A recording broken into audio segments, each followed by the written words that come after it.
time to join us today. We're going to unveil an amazing car. Now, there's legends in the automotive industry, and then there's the Kellys. And so I take it that why you're here is because you know these crazy painters. And this is one amazing 57 that you're going to get to see today. Guys, thanks. Oh, thank you. And we're glad you've got a display here in the booth. Tell me a little bit about the build before we show everybody this car. Well, the whole idea is when we go places and they got us signing some posters or hanging out in the booth and all the car shows that we go to, I never really have my car behind us. So when I came home one day, there was a 57 Chevy sitting next to the house. And I called my dad and I said, Dad, there's a 57 Chevy for sale right next to the house. It's got to be telling us that this is the car that we're going to build. He says, okay, let's do it together. So we bought the car, and a year ago, January, we started. And this is what we finished. It's going to be behind us that we'll show you. But the idea is now we have something behind us. So when we sign a poster, that's what we did. Right. You know, so we wanted to do it together. I've been doing SEMA show cars for years, and Dad's always like, we just got to do one together. So this is a combination of his design, his artwork, and I put the paint job on, and it's his design. Yeah. Well, I think the history of y'all's family and how far from the pinstriping to where it is today is just, it set the standard for us all. So I don't want to stall any longer. I want to see this car, guys. Let's roll it back. Awesome. There we go. Ready, Dad? Let me get underneath. Okay, got it?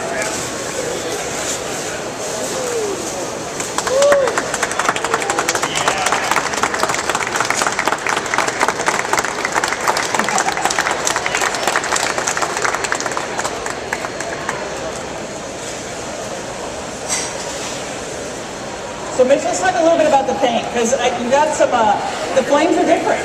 So we've got some flames, but you've done a little something different. So let's tell them a little bit about what we've got here on the paint job. Okay, I love to do flames, but I didn't want flames on my car. I like tribal stuff, but I didn't want tribal on my car. So I got a hold of him, talked to my dad about it. I said, Dad, I want flames, but I don't want flames. Dad, I want tribal, but I don't want tribal. I want something uniquely different just for us. So he started doing drawings, 10 drawings, 15 drawings. I said, no, Dad, that's not it. It still looks like flames. It still looks like tribal. So one day we were in the kitchen with Mom, and Mom says to Dad, he doesn't want flames and he doesn't want tribal. So it just kind of clicked in his head. The next couple of days I got drawings that were starting to look like this. Now I tortured my poor dad. I had him do about 30 or 40 drawings. Every day he'd bring me one. I'm going a little closer, make this like this, make like that. And he did. He persevered. He probably did 50 drawings altogether. And the end one is on the car. So this is the design that Dad's come up with, and I'm really, really super happy with it. We have decorations underneath the hood that are using this design. We have them on the valve cover. We have them on the steering wheel that match the wheels. So please look at the wheels. Each one of them has a design on it that matches the steering wheel, that matches underneath the hood. So check out those little designs that do. Well, the design is definitely, it's Kelly all the way. It's some crazy painters and it just looks amazing. But now you've got some interesting stuff on the interior. You went with a little different theory of hot rod. Let me just talk about the color. The color on this car is called Blue Heaven. It's a vibrance line color. It has a lot of pearl in it, and this thing really dances in the sun. And the way that it's painted is I put the Blue Heaven on first. I added a little black. I rolled it over the fenders into the straight black, and then I used the blue candy, brought the blue candy back over the black and blue plate, and then blended it back in. So it's actually pretty simple to do. It was pretty easy for me to do it. Yeah, makes that sounds just totally simple. No, it doesn't. The inside of the car has a lot of modifications to the dash. We didn't modify the outside of the car because the stock 57 is beautiful. I left it just like it is. We've got some kick panels in there with some kicker speakers. They're all metal. We've got an under dash piece that covers our vintage air that looks really nice. All that's been sculpted. We've got some Dakota digital in the dash, and everything just comes together. A little carbon fiber in here. Please look inside the car. I really like what we've done treatment-wise. Well, now I understand you got a lot to show off under the hood and in the back as well. So can we pop those open? Yeah. Everybody take a look? Yeah.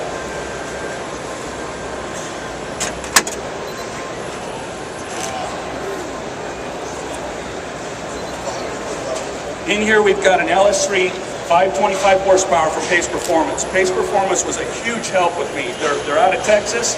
You can get your motor online. You just go on the computer, pick out what you want, and Pace Performance is awesome about sending that motor out here. We've got a Spectra air cleaner on here. They send all these components. We've got a Matson radiator up front. We've got Eddie Motorsports pulley kit on the front of it. We've got CPP headers, CPP brake kit. We've got a Hydrotech power-assisted brake system on this thing. Makes it stop really well. We've got the CPP brakes on it, CPP A-arms. CPP was huge in helping me build this car. There's a guy over there named Jeff Norton. I started with him a year ago. Every time I called him, he had my answer. So Jeff Norton was just an invaluable help, and I want to thank them and thank them in CPP. They were terrific. Another great sponsor, this is a fun thing. Monster Energy is a good sponsor of mine. They send me lots of drinks. If you want to have your car done on time for SEMA, you drop it at the shop that they're working on it with a case of Monster. And at 4 o'clock in the morning, they'll call you and tell you it's done. So Monster's just been invaluable to get this car done. I got a friend of mine, Joe Lutz, from back east. Joe Lutz here is from Hot Rod Dynamics. He built the awesome firewall that's in here. It's shaped perfectly to the motor. Joe Lutz is a fantastic car builder. Lots of ideas on this car came from him. Again, I mentioned Eddie Motorsports. Kicker has a new interface computer system. There's no radio in this car. This car just uses an iPhone or an iPad. What is it? What is the iPad? Yeah. All you do is iPod. Thank you. You just plug it in. There's no radio in the interface. It's a PX52, and you plug it into this thing, and you can play the radio. You don't have to have a radio inside the car. So it keeps the dash super clean for a hot rod effect. It is just beautiful, and I know everybody wants to get around it, so we're going to get out of their way and let them tear the car apart. Please come around and look at the car. Everybody touch and feel.